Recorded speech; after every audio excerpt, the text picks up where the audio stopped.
ایک شخص ہے مشہد میں، کہتا ہے کہ میرے 2 بچے اللہ نے مجھے عطا کیے، دونوں بیٹیاں عطا کی، لیکن اس کے بعد بھی میری بیوی کو کئی بچے ہوئے، لیکن مسئلہ یہ تھا جب یہ بچے پیدا ہوتے تھے ان کو آکسیجن اور سانس لینے میں بڑی پرابلم ہوتی تھی، یا بچے مر جاتے تھے یا ان کو آکسیجن میں رکھنا پڑتا تھا۔ تو میں نے بیوی کے بہت سارے چیک اپ کروائے، تو ڈاکٹرز نے کہا ان بیوی کا جو رحم ہے جہاں پہ بچہ ہوتا ہے وہ تھوڑا ایب نارمل ہے، وہ اس طرح ہے کہ وہاں آکسیجن صحیح نہیں جاتی، اور جو اگر بچہ وہاں رہے گا تو یا مر جائے گا یا پیدا ہوگا اس کو سانس کے مسئلے ہوں گے۔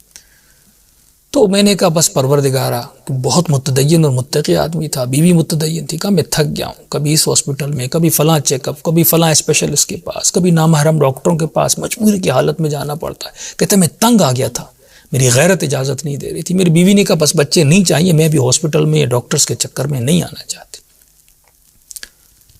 تو کہتے ہم پریشان تھے، ہم نے ارادہ کیا بس اب یہ 2 ہی بچے اور انہی کو رکھیں گے اور آگے مولاد نہیں کریں گے، کیونکہ ہم تنگ آ گئے تھے، بہت سارے شرعی مسائل بھی پیش آ رہے تھے اور میری غیرت بھی اجازت نہیں دے رہی تھی۔ تو لیکن اچانک سے میری بیوی کو پھر دوبارہ حمل ہو گیا۔ اب ہم نے ارادہ بھی کیا تھا لیکن دوبارہ حمل ہو گیا، اب میں پریشان ہوگا، کیا کریں اس بچے کا؟ تو کہتے کافی عرصہ گزرنے کے بعد تقریباً 8-9 مہینے گزر گئے، اور اتنے میں ایک جگہ مجلس ہو رہی تھی امام موسیٰ کاظم کی نسبت سے، یا کوئی امام حسین کی مجلس تھی، میں اندر گیا، وہاں پر یہی واقعہ سنا کہ ایک درندہ بھیڑیا امام کے پاس آیا، اس کی بیوی کو بھی یہی مسئلہ تھا۔ میں نے کہا یہ تو ایگزیکٹ میرا مسئلہ ہے جو منبر پر بیان ہو رہا ہے۔ اب یہ مشہد کا واقعہ ہے۔ کہتا میں فوراً واقعہ سننے کے بعد وہ سنا رہا تھا، میں زار و قطع رو رہا تھا، مولا اب یہ بچہ میرا ہے یا مرا ہوا پیدا ہوگا یا پھر اس کی سانس ہوگی، میں ڈاکٹرز میں نہیں جانا چاہتا، یا مرد ڈاکٹر ہیں، خواتین کی کمی ہے، بہت متدین ہوں، میری غیرت اجازت نہیں دیتی، میں اور میری بیوی تکلیف میں کیسے کروں؟ کہتا اتنے میرے ذہن میں خیال آیا، میں نے کہا وہ حیوان ہے، جب مشکل میں گرفتار ہوا اس سے یہ معرفت تھی، اندر اس کا خالص تھا، اسے پتا تھا کہ مجھے امام کے در پہ جانا ہے، اور اے بندے خدا تو 7-8 سالوں سے ہاسپٹلز کے اور ڈاکٹرز کے دھکے کھا رہا ہے، امام رضا کے در پہ تو ایک بار بھی نہیں گیا اپنے مسئلے کو حل کروانے کے لیے؟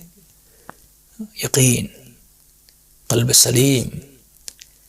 کہتا ایک مرتبہ میں روتا ہوا سیدھا امام کے حرم میں گیا، اور میں نے بے تکلف ہو کے امام سے بات کی، میں نے کہا مولا یقیناً میں اس درندے حیوان سے بدتر ہوں، میں اس سے بھی زیادہ برا اور گیا گزرا ہوں، کیونکہ میں 8 سال یہ مسئلہ آپ سے میں بیان کرنے نہیں آیا۔ ایک مرتبہ ہم ایسے سرسری بیان کرتے ہیں، ایک مرتبہ پوری کامل خالص صاف ستھری نیت کے ساتھ جاتے ہیں اور یقین کامل کے ساتھ جاتے ہیں، پھر انسان کی دعائیں قبول ہوتی ہیں۔ میں نے کہا مولا اتنے مہینے گزر گئے میں نہیں آ رہا تھا، اتنے سالوں سے میں نہیں آیا، لیکن ابھی آیا ہوں، اور یہ واقعہ آپ کے والد کا ہے جو باب الحوائج ہیں، بس میں آپ سے 2 چیزیں مانگنا ہے، ایک تو میری بیوی کی جو ڈیلیوری ہو وہ نارمل ہو، میں آپریشن کے چکر میں نہیں جانا چاہتا، دوسرا مولا مجھے 2 بیٹیاں ملی ہیں، ایک بیٹے کی مجھے خواہش ہے وہ بھی مجھے عطا کیجیے۔ بس جسے حجت کر کے کوئی امام سے مانگتا ہے، میں نے ایسے حجت کر کے امام سے مانگا، اور میں نے کہا مولا وہ حیوان گیا اور آپ کے بابا نے دعا کی اور دعا قبول ہوئی، میں بھی آپ کے در پر آیا ہوں، ہاں میں اس حیوان سے بدتر ہوں لیکن آپ کا چاہنے والا، اور جاؤں تو کس کے در پر جاؤں؟ دیر آیا، مجھے بہت دیر ہو گئی آنے میں۔ انس بن مالک کے لیے ان کا ایک شاگرد تھا، کوئی میرے خیال میں 92 سال کا، امام کی خدمت میں آیا، اور چھٹے امام کی خدمت میں امام نے فرمایا کہاں تھے؟ تو میں آپ کا شاگرد بننا چاہتا ہوں۔ امام نے کہا اتنے 90 سال کا بوڑھا تھا۔ امام نے کہا اب علم حاصل کرنے آئے ہو؟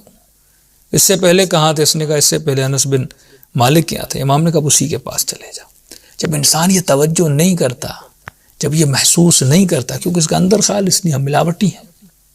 کہتا اتنا ہوا، اچانک میری بیوی کو تھوڑا عرصے گزرنے کے بعد اس کو درد شروع ہوا، میں فوراً ڈاکٹر کے پاس گیا۔ ڈاکٹر نے کہا اگر نارمل ڈیلیوری ہونی ہوگی تو 1-2 گھنٹے میں ہو جائے گی، اگر نہ ہوا 1-2 گھنٹے میں تو آپ کو ہاسپٹل لے آنا پڑے گا، پھر وہی آپریشن، وہ سارے چکروں میں آپ کو جانا پڑے گا۔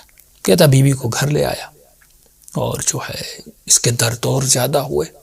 اتنے میں نے اپنی بہن کو فون کیا کہ آپ جلدی گھر پہ آئیں، اور میں نے کہا آپ گھر پہ آئیں، اور میں گھر سے نکلا اپنی امی کو لینے کے لیے، کہ کہیں ان کی والدہ کو لینے کے لیے، بیوی کی والدہ، کہیں ایسا نہ ہو کہ کل کوئی بچہ مر جائے یا بیوی کو کچھ ہو جائے تو وہ کہیں کہ آپ نے اکیلا چھوڑ دیا تھا۔ تو میں فوراً نکلا والدہ کو لینے کے لیے. تو راستے میں جیسے جا رہا تھا میری پھر نگاہ گنبد امام رضا پر پڑی. میں نے کہا مشکل وقت ہے، تم کہاں جا رہے ہو؟ فوراً میں امام رضا کے حرم میں گیا. حرم میں جا کر میں نے مولا کے سرانے پہ فوراً جا کے میں نے جا کر دعائے توسل پڑھی. اور میں نے کہا مولا وعدہ تو یاد ہے نا، میں نے آپ سے آ کر کہا تھا مجھے 2 چیزیں چاہیے، ایک تو نارمل ڈیلیوری اور دوسرا مجھے بیٹا چاہیے. میں نے دعائے توسل پڑھی، میں نے کوئی نماز نہیں پڑھی، کچھ بھی نہیں کیا، بس امام سے یہ کہا اور روتا. میں نے کہا مولا میں کہیں اور نہیں جاؤں گا. کہتا یہ دعا کر کے میں حرم سے نکلا، اور نکلنے کے بعد میں گھر گیا. یہ واقعہ ہے جانے ہوئے شخص کا. میں گھر گیا، اب گھر کے دروازے پر پہنچا اور گھنٹی دی کہ دیکھوں اماں کی آئیں، بہن آئی کہ نہیں آئی. دروازہ کھولا تو میری بہن دروازے پر تھی، اور جیسے میں دروازے پہنچا کہا بھائی مبارک ہو. میں نے کیسی مبارک؟ کا بچہ پیدا بھی ہو گیا اور اللہ نے تجھے بیٹا عطا کیا ہے. کہ اتنا سننا تھا. اس کی بہن کہتا میں وہ گھر کے دروازے پر ہی بیٹھ گیا اور بلند بلند آواز میں رونے لگا. میں ضبط نہیں کر پا رہا تھا. بہن نے کہا کہ ہمسائے کیا کہیں گے، کیوں رو رہے ہو؟ کہ گھر کے اندر آؤ. کہ گھر کے اندر گیا، دیوار سے سرہانہ لگا کے بلند بلند رونے لگا. بہن نے کہا رو کیوں رہے، خوشی کا موقع. کہ امام رضا نے اپنی حاجت پوری کر دی اور مجھے کر کے دکھایا. اگر تیری نیت خالص ہو عزیز ہو، اگر خالص نیت سے تمہارا عمل بجا ہو تو اس طرح وہ عطا کرتے ہیں. کہ جو معاملہ میرے درمیان اور امام رضا کے درمیان تھے وہ واقعاً وہ باب الحوائج ہے.